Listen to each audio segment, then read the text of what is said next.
美国国务卿布林肯和防长奥斯汀当地时间周日在基辅与乌克兰总统泽连斯基、外交部长库列巴以及防长列兹尼科夫会面。这是自俄乌冲突爆发以来访问乌克兰的美国最高级别官员。不过，相比起泽连斯基的高调预告，美方对于此行相关消息的释放似乎有些谨慎。而在布林肯一行到来之前，就喊话到访乌克兰的外国官员不能空手而来的泽连斯基得到他想要的援助了吗？来看看报道。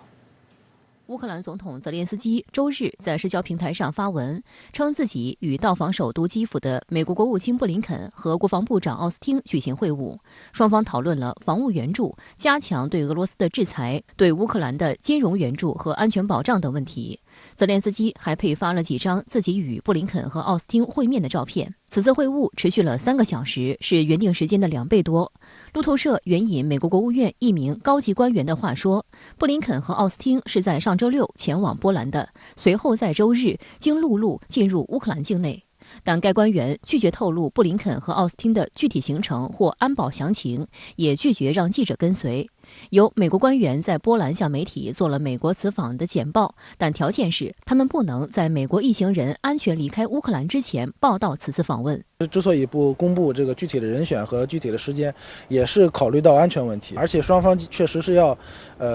对于这个下一步的谈判要有一个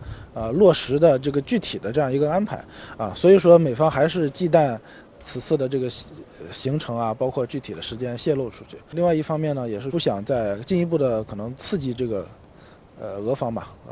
使得俄方对于这个形势更加的激化。布林肯和奥斯汀是自俄乌冲突爆发以来到访乌克兰的美方最高级别官员。今年3月，布林肯曾在乌克兰和波兰边境与乌克兰外长进行过短暂会晤，而布林肯也利用这次到访乌克兰的机会，宣布了美外交官本周开始逐步返回乌克兰的消息。他们会先回到西部城市利沃夫，最终返回基辅。今年2月12日，在俄罗斯对乌克兰发动特别军事行动的2周前，美国国务院下令驻乌克兰大使馆非紧急工作人员全部撤离，使馆的领事服务也在此后1天停止。2月14日，布林肯宣布关闭驻乌克兰大使馆，并将留在乌克兰的少数外交人员临时转移到利沃夫，并最终转移到波兰。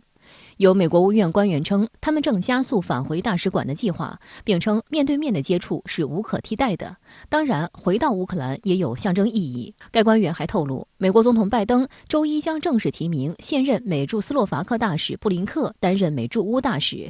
前任大使于2019年5月被特朗普解职，此后该职位一直空悬。自2019年起，布林克担任美国驻斯洛伐克大使。此前，他曾任职于美国驻塞尔维亚、塞浦路斯、格鲁吉亚和乌兹别克斯坦机构以及白宫国家安全委员会。